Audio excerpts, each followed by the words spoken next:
दोस्ती में दरार, शेख हसीना के बयान पर बांग्लादेश के अंतरिम सरकार ने भारत को क्यों दी चेतावनी। बांग्लादेश के विदेश मामलों में सलाहकार मोहम्मद तौहीद हुसैन ने कहा कि अंतरिम सरकार भारत को साथ मिलकर काम करना और द्विपक्षीय संबंधों को प्रगाढ़ बनाना चाहती है। हालांकि उन्होंने शेख हसीना के बयान पर दोनों देशों के संबंधों पर असर पड़ने की चेतावनी भी दी है। उन्होंने कहा कि द्विपक्षीय संबंधों के लिए अनुकूल नहीं है। पीटीआई, ढाका। बांग्लादेश की अंतरिम सरकार भारत के साथ मिलकर काम करना और द्विपक्षीय संबंधों को प्रगाढ़ बनाना चाहती है। विदेश मामलों के सलाहकार मोहम्मद तौहीद हुसैन ने बुधवार को ये बात कही। हालांकि उन्होंने संकेत दिया कि अपदस्थ प्रधानमंत्री शेख हसीना का भारत में रहते हुए दिया गया सार्वजनिक बयान बेहतर द्विपक्षीय संबंधों को बढ़ावा देने के लिए अनुकूल नहीं है।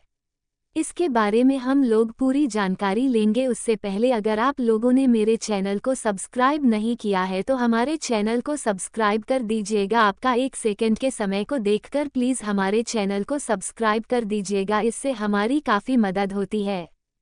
हुसैन ने भारतीय उच्चायुक्त प्रणय वर्मा से शिष्टाचार मुलाकात के बाद ये बात कही।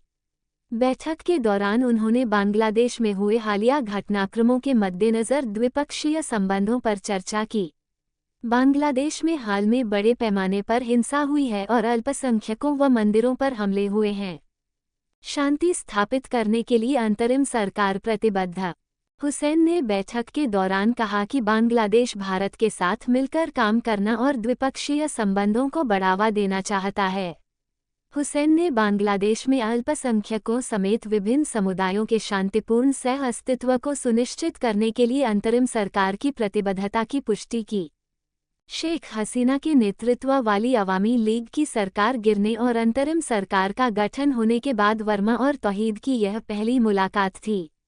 नौकरियों में आरक्षण प्रणाली को लेकर सरकार विरोधी प्रदर्शनों के बाद प्रधानमंत्री हसीना पद से इस्तीफा देकर 5 अगस्त को देश छोड़कर भारत चली गई थीं।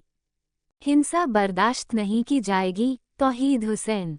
हुसैन ने कहा कि नोबेल पुरस्कार से सम्मानित मोहम्मद यूनुस के नेतृत्व वाली अंतरिम सरकार समावेशी व बहुलवादी लोकतंत्र सुनिश्चित करने तथा स्वतंत्र, निष्पक्ष एवं भागीदारीपूर्ण चुनाव कराने के लिए माहौल बनाने को लेकर प्रतिबद्ध है।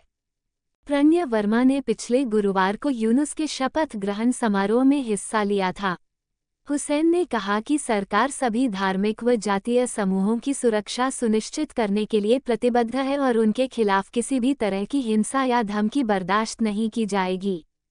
उन्होंने कहा कि सभी धार्मिक समूह और अन्य राजनीतिक दल भी अल्पसंख्यकों की सुरक्षा सुनिश्चित करने के लिए काम कर रहे हैं।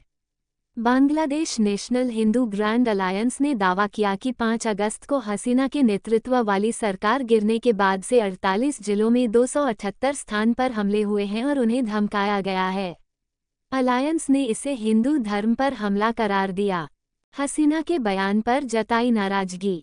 हसीना के हालिया सार्वजनिक बयान का हवाला देते हुए हुसैन ने वर्मा से कहा कि भारत में रहते हुए दिए गए ऐसे बयान बेहतर द्विपक्षीय संबंधों को बढ़ावा देने के लिए अनुकूल नहीं हैं।